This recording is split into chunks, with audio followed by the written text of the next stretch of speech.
Question 6, GATE Electrical 2014. The figure shows the circuit of a rectifier fed from a 230 volt RMS 50 Hz sinusoidal voltage source. If we want to replace the current source with a resistor so that the RMS value of the current supplied by the voltage source remain unchanged, the value of the resistance in ohms is assumed diodes to be ideal. Next question number 6 GATE 2014. आपके पास एक bridge rectifier दिया, uncontrolled bridge rectifier देख सकते हो, 4 diodes है आपके पास, 230 volt 50 hertz है. जब भी ऐसा लिखा है इसका मतलब है कि this is the RMS source representation. 230 volt is the RMS source voltage, 50 hertz आपके पास फ्रीक्वेंसी जिस पे ऑपरेट कर रहे हैं. वैसे क्वेश्चन में मेंशन भी था कि आरएमएस जो वोल्टेज है 230 वोल्ट है, हमको पता है, हमको मेंशन होने की जरूरत नहीं थी कि क्वेश्चन में लिखे. हमको पता है यहाँ पे जब भी रिप्रेजेंटेशन होगा ये आरएमएस वोल्टेज का रिप्रेजेंटेशन होगा. 230 वोल्ट 50 हर्ट्ज, ये 4 डायोड्स है. अगर मैं इसको लिख दूँ आपके पास प्लस टू माइनस में, आपके पास ये D1 D2, ये D3 और ये D4. तो मैं इस सोर्स वोल्टेज को आउटसाइड से कनेक्ट करूं या यहाँ पे लिखूं, एक ही बात है. प्लस माइनस लिख रहा हूं तो ये ऑन होगा, ये ऑन होगा. क्लियर? प्लस में ये ऑन, माइनस में ये आपके पास ऑन, तो पॉजिटिव हाफ साइकिल ये हो गया. इसका मतलब ये पॉजिटिव हाफ साइकिल में कंडक्ट करेगा ये diodes. Okay. Negative half cycle में ये डायोड्स कंडक्ट करेंगे जो ऑफ डायगोनल वाले डायोड्स रहते. तो ये ब्रिज रेक्टिफायर का आपके पास फिगर है. और हम देख रहे हैं कि लोड करंट जो है, लोड करंट I0, ये आपके पास कांस्टेंट करंट फ्लो हो रहा है. The continuous conduction ripple free due to high value of inductance, load inductance. तो हाईली इंडक्टिव लोड के कारण कांस्टेंट करंट फ्लो हो रहा है, the continuous conduction ripple free load current. तो आपको पहले तो आइडिया होना चाहिए कि क्वेश्चंस आपके पास जो दिख रहा है वो क्या है, आप उसके बारे में जानते हो कि नहीं. तो ये ब्रिज रेक्टिफायर है, continuous conduction ripple free load current 10 ampere आपके पास गिवन है. अब क्वेश्चन की बात करते हैं कि क्वेश्चन में क्या है. बोला आपके पास कि इस करंट सोर्स को मैं एक रजिस्टर आर से रिप्लेस कर दूं और मेरे को उस आर की वैल्यू चाहिए. बट कंडीशन क्या है? कंडीशन ये है कि RMS value of the current supply by the voltage source remain unchanged. जो आरएमएस वैल्यू होगा, जो भी सोर्स करंट का जो भी आरएमएस वैल्यू होगा वो आपके पास अनचेंज होना चाहिए. किसका आरएमएस वैल्यू? सोर्स करंट का. अभी सोर्स करंट आपके पास ये है जी. अब आप देख रहे हो कि कंटिन्यूअस कंडक्शन रिपल फ्री है, तो सोर्स करंट का फिगर आपको क्या पता है? तो सोर्स करंट का फिगर आपको पता होना चाहिए कि पॉजिटिव हाफ साइकिल में सोर्स करंट I0 के बराबर होता है. नेगेटिव हाफ साइकिल में source current opposite of load current होता है. ये आपको पता चल गया. पहले 10 एम्पियर होगा, बाद में माइनस 10 एम्पियर होगा. 0 से पाई, पाई से 2 पाई, 3 पाई ओमेगा टी. ये आपके पास हो गया सोर्स करंट का wave form in case of continuous conduction ripple free. अगर मेरे को कोई बोले कि इसकी आरएमएस वैल्यू बताओ, आपके पास इसकी आरएमएस वैल्यू कितना होगा, सोर्स करंट की आरएमएस वैल्यू कितना होगा, तो इस सोर्स करंट की जो आरएमएस वैल्यू होगा, अगर मेरे को अगर फाइंड आउट करना है कि अगर आपको आइडिया हो तो आप एक ही स्टेप में आंसर लिख सकते हो, और अगर आपको आइडिया ना हो तो सॉल्व भी कर सकते हैं कि 1/2 पाई है इंटीग्रेशन 0 to पाई I0 का स्क्वायर, दैट मीन्स I0 मतलब 10 का square D omega T plus pi से 2 पाई माइनस 10 का स्क्वायर डी ओमेगा टी. ये आपके पास आरएमएस वैल्यू 1/2 पाई है, आउटसाइड है 100 आपके पास. ये 10 का स्क्वायर 100 आ गया, 1/2 पाई हो गया. ध्यान से देखना, ये 100 है, लिमिट पुट किए तो पाई आ गया, पाई माइनस 0. फिर ये 100 है, लिमिट पुट किए तो 2 पाई माइनस पाई आ गया. दोनों को अगर ऐड किए तो ये 100 पाई है, ये भी 100 पाई है, तो 200 पाई हुआ, 2 पाई कैंसिल आउट और अंडर रूट ऑफ 100 10 एम्पियर आ गया. इसका मतलब ये हो गया कि आपको अच्छा आइडिया होना चाहिए कि एक बाइपोलर स्क्वायर वेवफॉर्म का आरएमएस वैल्यू यही नंबर होता है जो पीक वैल्यू होता है. ये आपको पता होना चाहिए. नहीं पता तो देखो सॉल्व करना पड़ेगा आपको. और ये तो डीसी सिग्नल है, जो डीसी होता है उसका आरएमएस वैल्यू, इसमें एसी तो है नहीं, इसका मतलब आरएमएस वैल्यू. लोड का आरएमएस वैल्यू कितना है? तो लोड का आरएमएस वैल्यू 10 एम्पियर है. एक कांस्टेंट वैल्यू है, तो लोड का आरएमएस वैल्यू 10 एम्पियर. सोर्स का आरएमएस वैल्यू 10 एम्पियर. कंसेप्ट अगर आपको अच्छे से पता हो इस क्वेश्चंस का तो आपको हमेशा आइडिया होना चाहिए, चाहे वो कंटिन्यूअस कंडक्शन रिपल फ्री. इसके पहले के भी जो मैं 3-4 क्वेश्चन सॉल्व किया, ये 6 क्वेश्चन है, इसके पहले भी मैं बात किया कि कंटिन्यूअस कंडक्शन रिपल फ्री हो तो भी RMS value of source current is always equal to RMS value of load current. ये तो मैं दिखा रहा हूं, देखो इसके पहले भी बोल चुका हूं. अगर मैं रजिस्ट्री लोड से अगर रिप्लेस कर दूं, या तो 10 एम्पियर आ गया आपके पास, देखो 10 एम्पियर, और बोला जा रहा है कि ये जो सोर्स करंट आरएमएस वैल्यू है बाद में भी सेम होना चाहिए. जब मैं इसको किससे रिप्लेस कर दिया? रजिस्ट्री लोड से. देखो रजिस्ट्री लोड से रिप्लेस कर दिया आर से. अब आपके पास ये I0 करंट. अब इस क्वेश्चन में बोला गया कि इस केस में भी जो सोर्स करंट का आरएमएस वैल्यू होगा सेम होगा, मतलब 10 एम्पियर होगा. बट इंटरेस्टिंग आपके पास क्या चीज है कि ये कंसेप्ट इस बात पे बेस कर रहा है कि जब मैं बोल रहा हूं कि RMS value of source current same होगा मतलब 10 एम्पियर होगा, तो उस समय आरएमएस लोड करंट क्या होगा? अगर आपको कंसेप्ट पता तो आपको हर केस में पता होना चाहिए कि RMS value of load current is always equal to RMS value of source current. इसका मतलब यह है कि अभी भी RMS value of load current RMS value of source current के बराबर होगा, और ये क्वेश्चन में गिवन है कि कांस्टेंट होना चाहिए। इसका मतलब है आपको अभी भी पता है कि आरएमएस वैल्यू लोड का भी 10 एम्पियर है। तो क्वेश्चंस में थोड़ा सा ट्रिक अप्लाई किए थे, उनके स्टेटमेंट का स्टाइल बहुत अच्छा था। वो लोग लोड का आरएमएस वैल्यू अगर सेम बोल देते तो ये बहुत ज्यादा टफ नहीं होता। वो लोग बोले सोर्स का आरएमएस वैल्यू जो करंट होगा सेम होगा। इसका मतलब है ये क्वेश्चन उन लोगों के लिए था जिनके बात हमेशा पता होती है कि RMS value of load current is always equal to RMS value of source current. उनके लिए आसान था, देखो 10 एम्पियर होगा। अब इस केस में मेरे को RMS value of source current पता है, मेरे को रजिस्टर की वैल्यू फाइंड आउट करना है। अब आपको ये पता होना चाहिए कि ये तो एक ब्रिज रेक्टिफायर है आपके पास, uncontrol bridge rectifier. Positive half cycle में डायोड ऑन होगा, नेगेटिव हाफ साइकिल में डायोड ऑन होगा। और मैं बोलूं कि आउटपुट वोल्टेज का वेवफॉर्म क्या होगा, तो एक फुल कन्वर्टर में आउटपुट वोल्टेज का वेवफॉर्म सभी को पता होता है। ये देखो फुल वेव रेक्टिफायर का फिगर, ये फुल वेव रेक्टिफायर का फिगर, ये 0 से पाई में आपके पास एक पेयर डायोड का आपके पास कंडक्ट करेगा, that means the D1 D2 conduct करेगा। यहाँ पे D3 D4 कंडक्ट करेगा, ऐसा करके कंडक्ट करेगा। ये आपके पास आउटपुट वोल्टेज। अगर मैं बोलूं कि आरएमएस वैल्यू क्या होगा आउटपुट का, सभी को पता होता है Vm/√2 in case of full wave rectifier. और अगर मैं बोलूं कि इनपुट की वैल्यू कितना है, Vm की वैल्यू कितना आपके पास, तो 230 वोल्ट तो आरएमएस वैल्यू है आपके पास। 230 वोल्ट आरएमएस वैल्यू, तो पीक वैल्यू जो हो गया 230√2 हो गया, डिवाइड बाय √2, तो 230 वोल्ट ही आ गया। आप डायरेक्ट भी लिख सकते थे 230 वोल्ट, क्योंकि आपको आरएमएस सोर्स वोल्टेज पता है वोल्ट है, तो आउटपुट का आरएमएस वैल्यू भी इसके बराबर होगा। तो आपका कंसेप्ट ये कहता है कि आपको हमेशा पता हो कि in case of full converter RMS source current is always equal to RMS load voltage. तो कंसेप्ट क्या क्या वो अगर आपको की पॉइंट करना है कि full converter that means bridge rectifier में RMS source voltage is always equal to RMS load voltage. RMS source current is always equal to RMS load current in case of full wave rectifier, bridge rectifier. But in case of half wave rectifier अगर मैं बात करूं तो RMS source current again equal to RMS load current, but this time in case of half wave rectifier RMS source voltage is not equal to RMS load voltage. Half wave rectifier में RMS source voltage RMS load voltage के बराबर नहीं होता है, इसलिए input power factor की value 1 नहीं होती है। नहीं तो ब्रिज कन्वर्टर में तो इनपुट पावर फैक्टर 1 हो जाता है। ओके, तो ये आपके पास आरएमएस लोड वोल्टेज आ गया 230 वोल्ट। तो आरएमएस लोड करंट की अगर मैं बात करूं तो आरएमएस लोड करंट क्या होगा, वो भी रजिस्ट्री लोड में, तो आरएमएस लोड करंट होगा RMS load voltage divide by R, simple.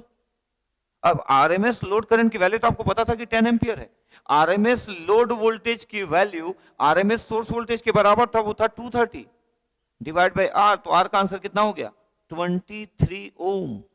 तो ये न्यूमेरिकल डेटा टाइप क्वेश्चन था, आपको आर का आंसर बताना था और आर का आंसर 23 ओम था। इसका मतलब आप देख रहे हो कि जो क्वेश्चन है गेट के जो क्वेश्चन है वो बेसिक कंसेप्ट पे बेस होते हैं। इतने सारे में क्वेश्चन सॉल्व किया, क्या मैं नंबर ऑफ फॉर्मुलेस यूज किया, नहीं।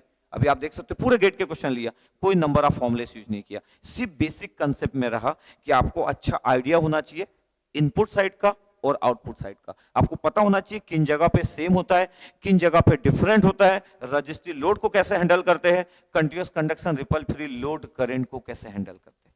ओके, तो आपको अगर अच्छा आइडिया है तो फिर आपके लिए कुछ भी टफ नहीं है, ठीक है। तो इस क्वेश्चंस का ये आपके पास आंसर था। Okay, thank you. Question 7, Gate Electrical 2004. The circuit in figure shows a full wave rectifier. The input voltage is 230 volt RMS, single phase AC. The peak reverse voltage across the diodes D1 and D2 is, options are, first option 100√2 volt, second option 100 volt, third option 50√2 volt, last option 50 volt. हाँ, next हमारे पास question number 7 है। Gate 2004, आप देख रहे हो figure आपके पास, full wave rectifier है, centre tapping full wave rectifier is the M2 configuration, middle type configuration. इसमें 2 डायोड से D1 D2 आपके पास, एक रजिस्ट्री लोड लगा हुआ आपके पास। यहाँ पे 230 वोल्ट है आपके पास आरएमएस वोल्टेज, और 230 वोल्ट आपके पास कैसे डिस्ट्रीब्यूट हो रहा है आपके सेंटर टेपिंग में 50, 0 और 50। इसका मतलब ये हुआ कि आरएमएस वोल्टेज 50 वोल्ट होगा आपके पास, और अगर आपको पीक वैल्यू लिखना है तो 50√2। अदरवाइज ये 230 आरएमएस है तो आरएमएस से डिस्ट्रीब्यूट हो रहा है 50, ये ग्राउंड दैट मीन द 0 और ये 50। बट अगर मैं इसको पीक वैल्यू के फॉर्म में लिख रहा हूँ तो 50√2 पीक वैल्यू के फॉर्म में, ये पीक वैल्यू 50√2 वोल्ट। और अगर आरएमएस लिखना है तो 50 ground 50, 50√2 ground 50√2 peak ground peak, उस फॉर्म में लिखा है। अब क्वेश्चन देखते हैं कि हमको पूछा है peak reverse voltage across the diodes. दोनों डायोड्स के क्रॉस मतलब सेम ही होगा पीक रिवर्स वोल्टेज, वो फाइंड आउट करना है। तो आपको हमेशा क्लियर रहना चाहिए कि पीक रिवर्स वोल्टेज और peak inverse voltage both are same ना। कोई अगर आपसे बोल रहा है पीआईवी रेटिंग क्या होगा डायोड्स की, पीक इनवर्स वोल्टेज क्या होगा, या पीआरवी, पीआईवी और पीआरवी सेम चीज होता है। द पीक इनवर्स वोल्टेज और पीक रिवर्स वोल्टेज ये दोनों एक ही चीज है। अभी क्या रिप्रेजेंट करता है, अगर मैं बोलूं कि PIV peak inverse voltage represents the maximum reverse bias voltage across diode at which diode can operate without breakdown। ये डायोड के across maximum reverse bias voltage है विदाउट ब्रेकडाउन। ब्रेकडाउन होने से पहले का जो मैक्सिमम वोल्टेज होता है ये वोल्टेज है जिस पे डायोड ऑपरेट कर सके, ब्रेकडाउन ना हो। ठीक है, तो ब्रेकडाउन की बात ना भी की जाए तो simple PIV maximum reverse bias voltage है। जब मैक्सिमम रिवर्स बायस वोल्टेज बोल रहा हूं, देखो प्लस से कनेक्टेड है तो फॉरवर्ड बायस में आ गया, ये देखो फॉरवर्ड बायस में आ गया पॉजिटिव हाफ साइकिल में, बट ये माइनस से कनेक्टेड है, ये आपका ऑफ हो गया, ये आपका ऑफ और वो आपके पास ऑन बायस, ये रिवर्स बायस। अब आपको फाइंड आउट करना था, ये तो ऑन है तो शॉर्ट सर्किट हो जाएगा, आइडियल डायोड है।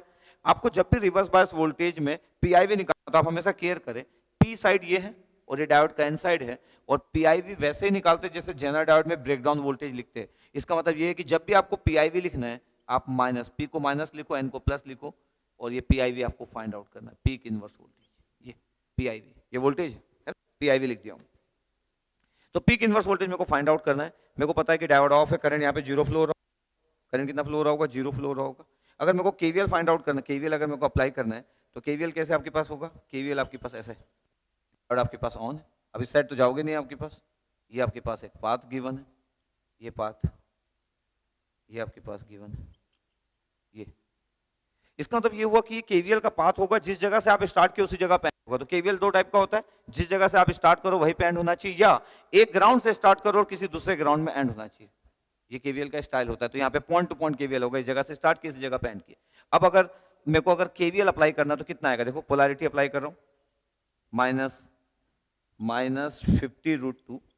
क्यों 50√2 आरएमएस क्यों नहीं लिखा, क्योंकि जब मेरे को पीक रिवर्स वोल्टेज या पीक इनवर्स वोल्टेज निकालना मतलब मैक्सिमम कितना इनपुट था, तो 50√2 था the peak value of input voltage. ये यहाँ पे सेंटर टेपिंग के कारण यहाँ पे 50√2 है, ग्राउंड और ये 50√2 पीक वैल्यू, माइनस 50√2, ये जीरो, डायोड आपके पास ऑन है, जीरो। यहां से गए हम लोग, फर्स्ट पोलैरिटी कितना है, प्लस, तब प्लस पीआईवी, फिर उस साइड गए आपके पास first polarity minus 50√2 is equal to zero. तो पीआईवी का आंसर कितना हो गया आपके पास, अगर आप ध्यान देखोगे 100√2 वोल्ट, ये आपके पास पीआईवी की वैल्यू आ गई, और पीआरवी की वैल्यू आ गई, ये 50 100√2, ये आपके पास आंसर है। ये D2 डायोड का पीआईवी की वैल्यू आ गई। पॉजिटिव हाफ साइकिल में पहला diode on, second diode off, जो ऑफ होगा वहां से पीआईवी निकला। सेम प्रोसेस आप कर सकते हो, पोलैरिटी चेंज कर सकते हो, -2 प्लस, नेगेटिव हाफ साइकिल में -2 प्लस करोगे, -2 प्लस करोगे, डायोड ऑन हो जाएगा, ये डायोड ऑफ हो जाएगा। इसमें आप पीआईवी लिखना -2 प्लस, पी को माइनस, एन को प्लस, और फिर से केवीएल वैसे ही लगाना, फिर से केवीएल अगर वैसे लगा रहे हैं आपके पास तो ये पीआईवी हो गया। और अगर मैं इन जनरल बात करूं, आपको पता होना चाहिए कि पीक इनवर्स वोल्टेज या peak reverse voltage M2 configuration, centre tapping, middle type configuration, जहां पे ये डिवाइड हो रहा है आपके पास ये और ये वोल्टेज, यहाँ पे पीआईवी वोल्टेज जो होता है डायोड का वो 2 Vm होता है, where Vm is the peak input voltage, जो भी सेकेंडरी वाइंडिंग का पीक इनपुट वोल्टेज होगा जो इंडिविजुअल हम प्रोवाइड कर रहे हैं।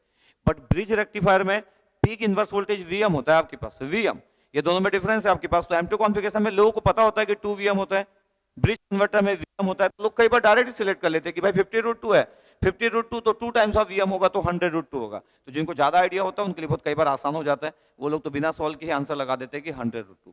बट मैं यहाँ पे एक प्रोसेस की बात किया कि अगर किसी में अगर आपको पीआईवी कैलकुलेट करना है तो आपको केवीएल लगाते आना चाहिए, आपको पीआईवी लिखते आना चाहिए, ये पीआईवी रेटिंग है।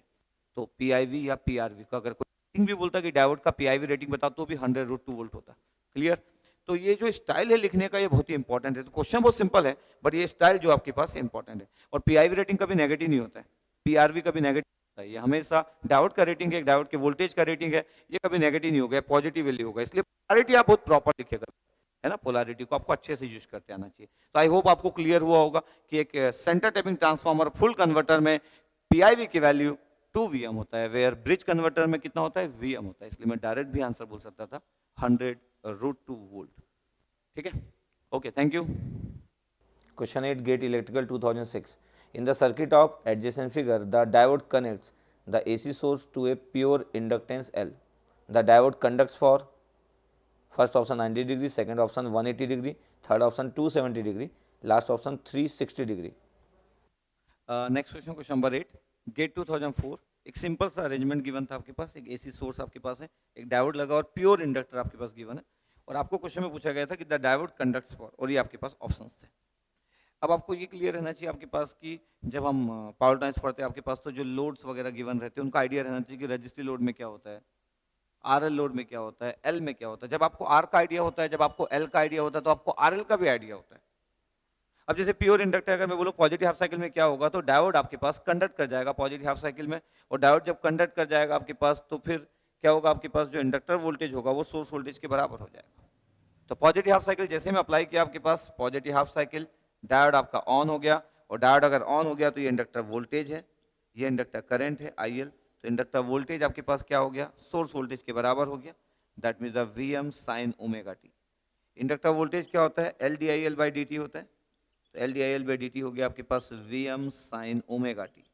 तो फिर आपके पास DIL/dt कितना हो गया, derivative of inductor current, that means the VM/L sin omega T. अगर मैं बोल रहा हूँ कि चलो इंडक्टर करंट फाइंड आउट करो, तो इंडिकेट कर लो आप 0 से t टाइम डोमेन इक्वेशंस में, VM/L sin omega T dt, या रखना dt ना, आप इंडक्टर करंट फाइंड आउट कर रहे हैं। तो अगर मेरे को सॉल्व करना है कि इंडक्टर करंट कितना आया, तो इंडक्टर करंट आया VM/ओमेगा L sin ओमेगा टी का integration minus cos omega T, omega भी आ गया, 0 से t लिमिट पुट कर रहा हूँ मैं, तो आंसर आ गया VM/ओमेगा L, इंटीग्रेशन की लिमिट चेंज की माइनस के कारण, तो 1 माइनस कॉस ओमेगा टी, ये इंडक्टर करंट है। और ये बहुत ही इंपॉर्टेंट है कि इंडक्टर करंट का रिजल्ट आपके पास, ये आपको याद होना चाहिए। अगर कोई बोले कि प्योर इंडक्टर में एक इंडक्टर करंट का रिजल्ट क्या होता है, तो आप बोल सकते हो कि VM/ओमेगा L 1 minus cos omega T होता है, ठीक है। अब पॉजिटिव हाफ साइकिल दिए, तो पॉजिटिव हाफ साइकिल कब कंप्लीट होगा, जब मैं आपके पास पाई दूंगा। तो अगर मैं omega T equal to pi पे कितना होगा बोल रहा हूँ, तो पाई पे कितना होने वाला है, VM/ओमेगा L 1 minus cos pi, cos 180 degree, cos 180 minus 1 होता है, तो आंसर विल बी 2 VM/ओमेगा L आ गया। ये इसका मतलब क्या, पॉजिटिव हाफ साइकिल जब कंप्लीट होगा तो आपके पास इंडक्टर करंट 0 होगा, नहीं इंडक्टर करंट 0 नहीं हो रहा, इंडक्टर करंट 2 VM/ओमेगा L हो गया। इसका मतलब एक्सप्रेशंस कैसे हुआ, ये आपके पास एक साइनोसोडल सिग्नल है, द साइनोसोडल सिग्नल, ये VS। इंडक्टर वोल्टेज की बात करूं तो इंडक्टर वोल्टेज कैसे हुआ आपके पास, 0 से लेके पाई तक में आपके पास पॉजिटिव हाफ साइकिल में इंडक्टर वोल्टेज, ये इंडक्टर वोल्टेज। अगर मैं करंट की बात करूं तो करंट का वेवफॉर्म कैसे बन गया आपके पास, ये पाई, ये आपके पास 2 पाई, तो हो क्या रहा है, ये आपके पास ऐसे जा रहा है, ये तो करंट क्या हो रहा है आपके पास, ये एनर्जी स्टोर कर रहा था, ये सोर्स से आपके एनर्जी ले रहा था, inductor store the energy in terms of current. आपके पास ये करंट आपके पास मैक्सिमम करंट आ गया, और ये IL का मैक्सिमम वैल्यू है। इसका मतलब है कि पॉजिटिव हाफ साइकिल कंप्लीट जब हुआ तो इंडक्टर सोर्स से एनर्जी ले रहा था, एनर्जी ले जा रहा था, पॉजिटिव हाफ साइकिल जब कंप्लीट हुआ तो एनर्जी मैक्सिमम एनर्जी स्टोर कर लिया, जो एनर्जी आपके पास इंडक्टर का मैक्सिमम एनर्जी आपके पास। किसी को अगर बोलना है कि मैक्सिमम एनर्जी कितना होगा आपके पास, तो वो omega T equal to pi पे होगा, वो होगा half L IL omega T equal to pi, that mean the maximum value square half L। और अगर मैं बोलूं कि मैक्सिमम एनर्जी कितना होगा आपके पास, तो मैक्सिमम करंट भी है 2 VM/ओमेगा L का स्क्वायर, तो 4 VM square upon omega square L square. अगर बोलूं कि कितना आ गया आपके पास, LL कैंसिल आउट हो गया, 2 VM स्क्वायर, एक L कैंसिल आउट हो गया, और ओमेगा स्क्वायर L जूल हो गया। ये एनर्जी आ गया आपके पास, मैक्सिमम एनर्जी। इतना एनर्जी स्टोर कर देगा जब फर्स्ट साइकिल कंप्लीट होगा। तो जब आप AC सिग्नल दे रहे थे तो इंडक्टर एनर्जी स्टोर करते जा रहा था, ठीक है।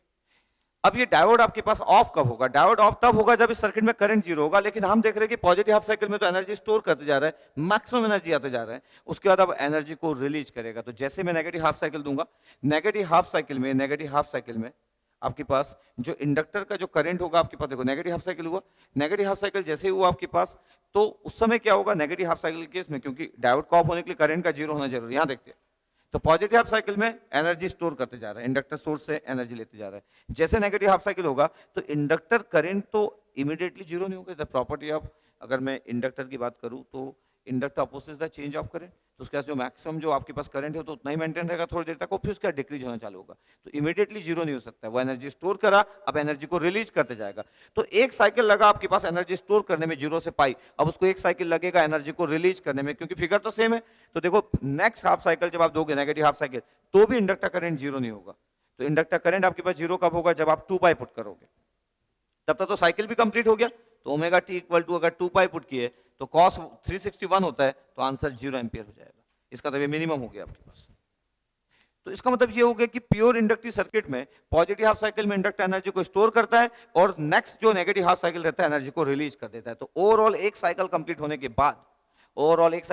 के बाद जो एनर्जी स्टोर हुआ था उतना रिलीज हो गया, फिर से फिगर रेस्ट में आ गया। तो अगर मैं बोलूं कि 2 पाई के बाद क्या होता है, तो 2 पाई के बाद अगेन सेम फिगर, तो 2 पाई के बाद फिर से एनर्जी स्टोर करेगा, फिर से एनर्जी रिलीज करेगा। तो इस पूरे के पूरे साइकिल में 0 से पाई में एनर्जी स्टोर करता है इंडक्टर, और पाई से 2 पाई में एनर्जी रिलीज करता है। इसका मतलब ये हुआ कि डायोड कभी ऑफ ही नहीं हो पाएगा, डायोड एक पूरे साइकिल में कंडक्ट ही करते रह जाएगा। जो एनर्जी स्टोर करने के काम आया था 0 से पाई में डायोड ऑन था, फिर एनर्जी रिलीज करने के लिए भी तो आपको सर्किटरी चाहिए था। तो जब डायोड ऑन रहेगा तो एनर्जी अब रिलीज भी हो जाएगा। तो पहले 0 से पाई तक में ये आपके पास डिलीवर कर रहा था, ये एब्जॉर्ब कर रहा था। नेक्स्ट नेगेटिव हाफ साइकिल में ये आपके पास डिलीवर करेगा और ये एब्जॉर्ब करेगा। तो एनर्जी ट्रांसफॉर्मेशन 0 से पाई में सोर्स टू लोड था, पाई से 2 पाई में लोड टू सोर्स है। एनर्जी कंजर्वेशन पूरा का पूरा फॉलो करेगा, जितना एनर्जी स्टोर किया था उतना रिलीज कर दिया। उसके लिए डायोड का ऑन होना जरूरी है, तो करंट हमेशा फ्लो होगा। और नेगेटिव हाफ साइकिल में इंडक्टर वोल्टेज का पोलैरिटी चेंज होगा। इसका मतलब है जब ये स्टोर कर रहा था, जब ये एब्जॉर्ब कर रहा था, तो इंडक्टर करंट +2 माइनस था, इंडक्टर वोल्टेज भी पॉजिटिव, इंडक्टर करंट भी पॉजिटिव। जब ये एनर्जी को रिलीज करेगा तो इंडक्टर करंट तो यही फ्लो होगा, बट इंडक्टर वोल्टेज की पोलैरिटी -2 हो जाएगा, पोलैरिटी चेंज हो जाएगा। इसका मतलब है कि इस बार ये सप्लाई करने वाला है, इस बार ये डिलीवर करने वाला है, और इस बार ये एब्जॉर्ब करने वाला है। तो ओवरऑल आपको क्लियर रहना चाहिए बेसिक आइडिया। तो देखो आपके पास ये वाला, ये फिगर इधर बनाया नहीं हूं, वीएल का आपके पास फिगर अगर ये बनेगा आपके पास वीएल का फिगर, ये वीएल का पूरा फिगर बनेगा, तो पूरा का पूरा इंडक्टर वोल्टेज और सोर्स वोल्टेज का फिगर आइडेंटिकल होगा, और ये करंट का फिगर है। तो आपको मैक्सिमम करंट की वैल्यू पता होना चाहिए, कितना मैक्सिमम करंट की वैल्यू है। ये एनर्जी स्टोरिंग सर्किट है और ये रिलीजिंग सर्किट है। तो जब भी करंट आपके पास इंक्रीजिंग फंक्शन होता है, करंट इंक्रीज होता है, इंडक्टर एनर्जी को स्टोर करता है। जब भी इंडक्टर करंट डिक्रीज होता है, इंडक्टर एनर्जी को रिलीज करता है, डिस्चार्ज करता है। ओके, तो ये चार्जिंग था आपके पास इस समय तक, और ये डिस्चार्जिंग था। पूरा का पूरा समय तक डायोड ऑन मेंटेन रहा। इसका मतलब है अगर एक प्योर इंडक्टर को एक डायोड के साथ अगर आप लगा दो, तो डायोड का जो कंडक्शन एंगल होगा आपके पास, डायोड का कंडक्शन एंगल 360 डिग्री होगा। पूरे एक साइकिल तक डायोड कंडक्ट करते रहेगा। तो फिर डायोड ऑफ कब होगा, डायोड ऑफ नहीं होगा, डायोड हमेशा कंडक्ट करते रहेगा। तो इतना आपको आइडिया होना चाहिए। तो इसमें क्या क्या चीजें थी, क्वेश्चन बेसिक था, बट फिर भी आपको हमेशा क्लियर है कि आप किसी को बता सको कि इंडक्टिव प्योर इंडक्टर में इंडक्टर करंट क्या होता है, तो आप बोल सको कि Vm/ω in bracket 1 - cos ωt। अगर बोला जाए कि मैक्सिमम इंडक्टर करंट क्या होगा, तो आप बोल सको कि 180 डिग्री में मैक्सिमम इंडक्टर करंट होता है, जिसकी वैल्यू 2 Vm/ωL एम्पियर होता है। इतने बेसिक रिजल्ट आपके कभी ना कभी काम आएंगे, तो याद रखना, इतना अच्छा आइडिया होना चाहिए। और एग्जाम का क्वेश्चन है, देख सकते हो आप, तो ऐसे क्वेश्चन भी एग्जाम में फ्रेम होते हैं। ठीक है, तो ऐसे क्वेश्चन का आंसर आपको आइडिया होना चाहिए। Okay, thank you. Question 9, Gate Electrical 2014. A diode circuit feeds an ideal inductor as shown in the figure. Given Vs equal to 100 sin omega t volt, where omega equal to 100 pi radian per second and L equal to 31.83 millihenry. The initial value of the inductor current is 0. Switch S is closed at t equal to 2.5 millisecond. The peak value of inductor current IL in ampere in the first cycle is. Next question, question number 9, GATE 2014 का आपके पास ये question है। ये arrangement था आपके पास, आप देख रहे हो कि अरेंजमेंट नॉर्मली एग्जाम में सिंपल ही रहते हैं, मैक्सिमम टाइम सिंपल रहते हैं। एक डायोड लगा हुआ है, एक प्योर इंडक्टर लगा हुआ IL है आपके पास, एक VS आपके पास, 100 sin omega T, the peak value 100 volt, RMS value 100/√2, omega भी दिया 100 पाई, मतलब फ्रीक्वेंसी 50 हर्ट्ज है जिस पे ऑपरेट करते हैं हम नॉर्मली। इंडक्टेंस की वैल्यू गिवन है 31.83 मिली हेनरी, और इनिशियल करंट 0 एम्पियर दिया। और इंटरेस्टिंग क्या है कि आपको स्विच गिवन है कि t इक्वल टू 0 पे स्विच, जो स्विच की पोजीशन है, t equal to 2.5 millisecond पे ये स्विच क्लोज हो जा रहा है। इसका मतलब है कि t equal to 2.5 millisecond पे स्विच क्लोज। इसका मतलब ये हुआ कि जो इंडक्टर करंट है आपके पास IL की वैल्यू 2.5 माइनस पे, 2.5 मिली सेकेंड माइनस पे, इसके पहले वो 0 एम्पियर था क्वेश्चन में गिवन है, इनिशियल करंट 0 एम्पियर। इसका मतलब है जब तक स्विच ओपन था इनिशियल करंट आपके पास 0 था, और वैसे भी 0 होना चाहिए, नहीं लिखा तो भी, क्योंकि अगर आपके पास स्विच क्लोज है इसके पहले तो आपके पास ओपन ही था, और जब ओपन था तो करंट जीरो रहेगा। तो इनिशियल करंट मतलब 2.5 मिली सेकेंड के पहले तक करंट जीरो था। तो जैसे मैं स्विच को क्लोज किया 2.5 प्लस पे कितना होगा, 2.5 प्लस पे अगर मैं बात कर रहा हूँ कि 2.5 प्लस पे आपके पास कितना होगा, तो 2.5 प्लस पे आपके पास करंट की वैल्यू 0 एम्पियर होगी। 2.5 प्लस पे आपके पास जो इंडक्टर करंट की वैल्यू होगी वो कितनी होगी आपके पास, 0। ओके, ठीक है। चलो, तो आपके पास property of inductor, it opposes the change of current. ठीक है, अब आपको क्वेश्चन को ध्यान से देखना है कि स्विच लगा हुआ है 2.5 मिली सेकेंड पे, स्विच क्लोज हो रहा है, इस क्वेश्चन को कैसे डील करेंगे। तो फिर हमारे माइंड में क्लियर होना चाहिए कि अगर यार ये t इक्वल टू 0 पे अगर लिखा रहता, सपोज इस क्वेश्चन में अगर t इक्वल टू 0 पे स्विच क्लोज होता, तो t इक्वल टू 0 पे अगर स्विच क्लोज होता अगर आपके पास, तब तो कोई प्रॉब्लम नहीं थी। क्यों? क्योंकि t इक्वल टू 0 पे स्विच क्लोज होता तो सिंपल सा अरेंजमेंट हो जाता। t इक्वल टू 0 पे स्विच क्लोज होता, एक डायोड लगा होता, एक प्योर इंडक्टर होता। तो थोड़ी देर पहले जिसे हम हैंडल कर रहे थे, इसके जस्ट पहले वाला क्वेश्चन अगर आप वीडियो में देख रहे होंगे, तो ये तो फिगर हमको पता है। और इंडक्टर करंट की वैल्यू कितना होता है, तो इंडक्टर करंट की वैल्यू तो आपको रिजल्ट भी पता है कितना होता है, Vm upon omega L 1 minus cos omega T, ये रिजल्ट होता है। इवन मेरे को आईएल की मैक्सिमम वैल्यू भी पता है कि आईएल की मैक्सिमम वैल्यू कितना होता है आपके पास, 2Vm अपॉन ओमेगा एल, ये मैक्सिमम वैल्यू है। तो अगर इस सेम क्वेश्चन को मैं चेंज कर दूं, 2.5 मिली सेकेंड को रिप्लेस कर दूं t इक्वल टू 0 से, answer will be this 2Vm, where Vm is equal to peak value of input voltage 100 volt, तो 2Vm 200 divide by omega L, L की वैल्यू जो मिली हेनरी में दिया और ओमेगा 100 पाई दिया, पुट कर देता क्वेश्चन, बहुत ही simply maximum value find out कर लेता। बट ये t इक्वल टू 0 पे अगर स्विच क्लोज होता तो ये क्वेश्चन बहुत ही आसान होता है, क्योंकि ये बेसिक डायोड बेस्ड सर्किट है आपके पास और आप आराम से हैंडल कर लेते, और ये आंसर हो जाता। सिर्फ मेरे को कैलकुलेटर से सिर्फ इतना कैलकुलेट करना होता। बट क्वेश्चन में गिवन है 2.5 मिली सेकेंड पे स्विच आपके पास जो हो रहा है क्लोज हो रहा है, इसका मतलब ये हुआ कि 2.5 मिली सेकेंड तक आपके पास ऑपरेट ही नहीं हो रहा था। ठीक है, तब तक करंट आपके पास 0 था, तब तक आपके पास इंडक्टर जो वोल्टेज था आपके पास, उसकी वैल्यू जो थी आपके पास 0 मान लेते हैं इनिशियली आपके पास। और जैसे डायोड ऑन होगा तो इंडक्टर वोल्टेज जो होगा वो सोर्स वोल्टेज होगा, बट 2.5 मिली सेकेंड के बाद होगा। तो 2.5 मिली सेकेंड के बाद होगा, तो आप ध्यान से दो कि ये वाली वैल्यू आप कैसे सॉल्व करते थे। ये वाली वैल्यू अगर मेरे को पता हो कि रिजल्ट कैसे आता था, तो ऐसे आता था कि इंडक्टर वोल्टेज सोर्स वोल्टेज हो जाता था t greater than equal to 0 पे। ठीक है, तो आप बोलते थे कि L D I L by D T आपके पास जो है वो सोर्स वोल्टेज है, वो Vm साइन ओमेगा टी है। ठीक है, फिर आप बोलते थे कि D I L by D T की जो वैल्यू है वो Vm by L sine omega M T है। फिर आप बोलते थे कि इंडक्टर करंट की वैल्यू क्या होगी, तो आप इंडिकेट कर देते थे 0 से t तक, क्योंकि 0 के बाद ही इक्वेशन वैलिड था। और आप बोलते थे कि Vm by L sine omega T को इंटीग्रेट करो और रिजल्ट लिखो, तो रिजल्ट का आंसर आ जाता था Vm by omega L 1 minus cos omega T. तो आपको पता होना चाहिए कि रिजल्ट कैसे आता था। ये रिजल्ट आपके पास है t greater than equal to 0 का रिजल्ट है, ये एक डायोड सर्किटरी का। बट अभी आपको बोला गया है, अभी आपको जो बोला गया है कि जो रिजल्ट है आपके पास टाइम डोमेन इक्वेशन से, और ये 2.5 मिली सेकेंड के बाद आपके पास ऑपरेट हो रहा है। कब हो रहा है? 2.5 मिली सेकेंड के बाद। अब अगर 2.5 मिली सेकेंड के बाद अगर आपके पास ऑपरेट हो रहा है 2.5 मिली सेकेंड t ग्रेटर देन 0, तो t ग्रेटर देन 2.5 मिली सेकेंड के बाद आपके पास रिजल्ट होगा। देखो ध्यान से, 2.5 मिली सेकेंड के बाद।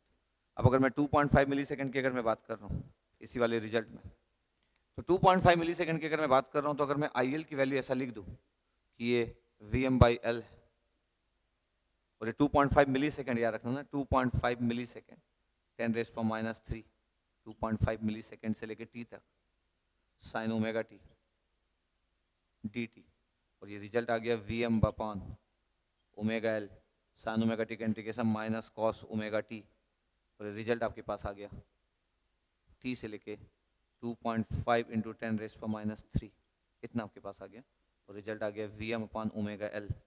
पहले ये रिजल्ट पुट किए तो कॉस ओमेगा, और t का जगह रिजल्ट आ गया 2.5 इंटू 10⁻³ माइनस कॉस टी, ये कॉस ओमेगा टी। जी ध्यान देखना आपके पास एकदम। अब मेरे को पता है कि आपके पास जो रिजल्ट है Vm upon omega L, Vm upon omega L, ये कॉस ओमेगा है, और ओमेगा कितना, ओमेगा की वैल्यू होता है, ओमेगा की वैल्यू 2 पाई है। वैसे तो क्वेश्चन में गिवन था ओमेगा 100 पाई है, ओके, तो 100 पाई था ओमेगा की वैल्यू, और ये है 2.5 मिली सेकेंड, तो 2.5 divide by 1000 minus cos omega T. थोड़ा सा और केयर किया जाए तो 100 और 1000 में से ये 10 बचा, 2.5 डिवाइड बाई 10 मतलब 4 हो गया। मैं यहाँ रिजल्ट लिख रहा हूँ, यहाँ रिजल्ट लिख रहा हूँ Vm upon omega L 100 pi upon, तो यह आ गया cos pi by 4 minus cos omega T. ये रिजल्ट आ गया। ये इसका मतलब है कि जो रिजल्ट हो गए पाई बाई, वैसे भी आपके पास 2.5 मिली सेकंड के बाद स्टार्ट हो रहा था, तो ये रिजल्ट है। और हमको पता है, अगर हम ध्यान से देखा जाए कि 2.5 मिली सेकंड के बाद स्टार्ट हो रहा है, अभी आपके पास आईएल का एक्सप्रेशन आ गया। ये तो अगर मैं बोलूं कि आईएल की वैल्यू कितना होगा, तो वीएम बाई ओमेगा एल होगा। वीएम मतलब आपके पास 100, वीएम जो क्वेश्चन में आपके पास गिवन था, जो वीएम का जो रिजल्ट गिवन था वो था 100, वीएम अपॉन ओमेगा एल 100 पाई है, और आपके पास एल की जो वैल्यू थी वो मिली हेनरी में गिवन था। एल की वैल्यू आपके पास गिवन था 31.83 मिली हेनरी, तो 31.83 millihenry 10⁻³ okay, cos pi by 4 cos 45 1/√2 minus cos omega T. Actually ये रिजल्ट है आपके पास इंडक्टर करंट का। अब मेरे को चाहिए मैक्सिमम वैल्यू, तो मैं बोल सकता हूं आपके पास कि अगर आप इंडक्टर में अगर जानते हो तो omega T equal to pi पे 180 डिग्री पे मैक्सिमम होता है।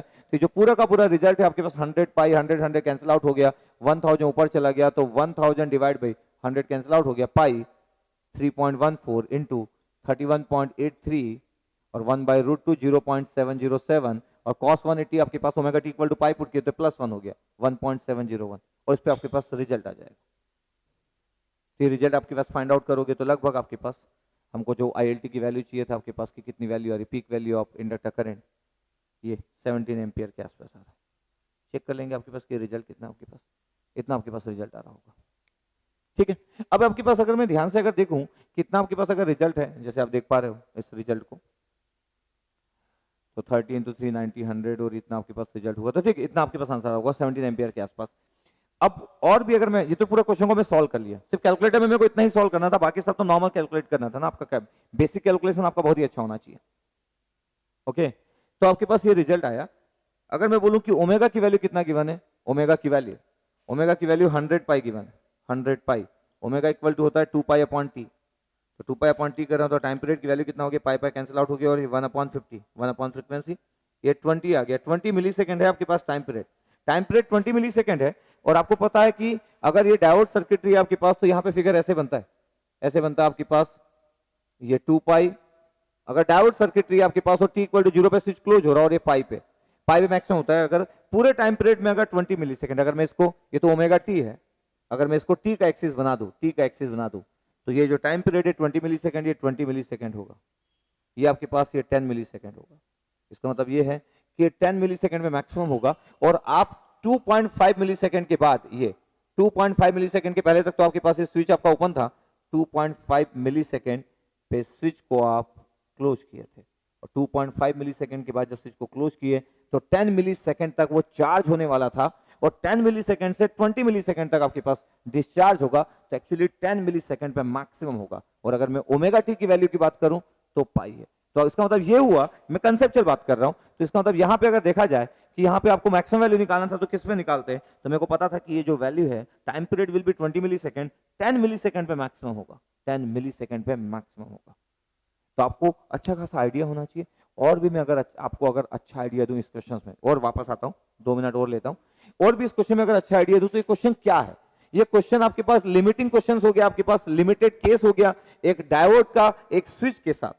तो टाइम आपके पास गिवन है 2.5 मिली सेकेंड। अगर मैं बोलूं कि ओमेगा टी की वैल्यू कितना होगा, तो ओमेगा टी की जो वैल्यू होगा, ओमेगा टी जो होता है वो 100 पाई होता है, और टाइम की वैल्यू कितना है 2.5 मिली सेकेंड है, 10⁻³ ते पाई बाई 4 आ गया। इसका मतलब अगर मैं एंगल की बात करूं तो 45 डिग्री के बाद ये कंडक्ट करेगा। तो अगर मैं इस क्वेश्चन को हटा दूं और मैं बोलूं कि नहीं ये प्योर इंडक्टर का क्वेश्चन है, वो भी SCR के साथ, और ये SCR हो गया, और अल्फा की वैल्यू पाई बाई 4 हो गई। और अगर ये क्वेश्चन होता और इस क्वेश्चन में लिखा रहता कि maximum value of inductor current कितना होगा, तो ये क्वेश्चन और जो ओरिजिनल क्वेश्चन था दोनों में कोई डिफरेंस, दोनों में कोई डिफरेंस नहीं है।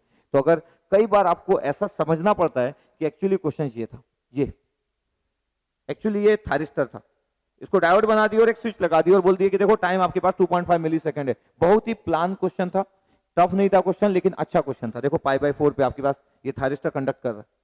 इसका मतलब ये हुआ कि आपके पास जो डायोड का रिजल्ट होता है वो ये होता है, ये डायोड का रिजल्ट, ये आपके पास जब डायोड लगा हो आपके पास, तो इंडक्टर करंट, प्योर इंडक्टर के केस में इंडक्टर करंट ये होता है। और अगर थारिस्टर में अगर इंडक्टर करंट की बात करूं, ये होता है Vm अपॉन ओमेगा एल, जो 1 होता है ये होता है cos alpha minus cos omega T. इसका मतलब प्योर इंडक्टर के केस में आपको दो रिजल्ट पता होना चाहिए, इन केस ऑफ डायोड ये result, in case of thyristor ये रिजल्ट। अगर थारिस्टर से डायोड में जाना है तो अल्फा 0 पुट कर दो आप, firing angle equal to 0 degree, तो cos 0 1 ये आंसर आ जाएगा। इसका मतलब ये जो डायोड का क्वेश्चन दिख रहा था एक्चुअली ये थारिस्टर बेस्ड क्वेश्चन था। अगर आपको इतना नहीं भी पता तो भी मैं सॉल्व किया, देखो सिंपल सॉल्व किया हूं मैं, जैसे सॉल्व कर सकते हैं। लेकिन अगर आपको आइडिया है तो ये आपके पास, किसी को अगर पहले से रिजल्ट पता हो कि ये आपके पास इंडक्टर करंट होता है प्योर इंडक्टिव लोड के केस में, ये डायोड के केस में अगर इंडक्टिव लोड है तब ये रिजल्ट होता है, किसी को दो रिजल्ट का आइडिया हो तो उसके लिए एडवांटेज भी हो सकता है। ओके, लेकिन कितनी चीजों को आप याद रखोगे, कितने रिजल्ट को याद रखोगे, तो आपको सब चीज सॉल्व करते आना चाहिए सेम इंस्टेंट पे। जब आप क्वेश्चन को देख रहे हो तो आपको सॉल्व करते आना चाहिए। और देखो हम सॉल्व कर लिए। अब अगर मेरे को बोला जाए कि मैक्सिमम आपके पास इंडक्टर करंट कब होगा, जब ओमेगा टी 180 डिग्री होता है, दैट मीन द पाई, तो 2Vm अपन ओमेगा एल हो जाएगा, ये भी आपके पास हो जाएगा, तो ये 1 प्लस कॉस अल्फा हो जाएगा, ये वाले ब्रैकेट की वैल्यू 1 प्लस कॉस अल्फा। तो दोनों से ज्यादा मैक्सिमम वैल्यू किसमें होगा, नो डाउट डायोड में ये ज्यादा मैक्सिमम वैल्यू होगा कंपेयर टू एससीआर। ठीक है, तो हमको अच्छा खासा आइडिया रहना चाहिए इस टाइप के क्वेश्चंस को। कोई न्यू क्वेश्चंस अगर आता है तो उसको हैंडल करते आना चाहिए आपके पास। तो अगर आप स्विच के बारे में समझते हैं तो मैं नॉर्मल सॉल्व किया, अगर आप बहुत एडवांस लेवल में समझते हैं तो मैं उसको एक थारिस्टर बना दिया, दोनों ही केस में हम आंसर दे देंगे। ठीक है, तो आप वो डेटा को बस चेक कर लेना, आई थिंक 17 एम्पियर के आसपास आएगा, उसको जस्ट कैलकुलेटर से चेक कर लेना, उतना ही लगभग आंसर था। ठीक है, ओके, थैंक यू।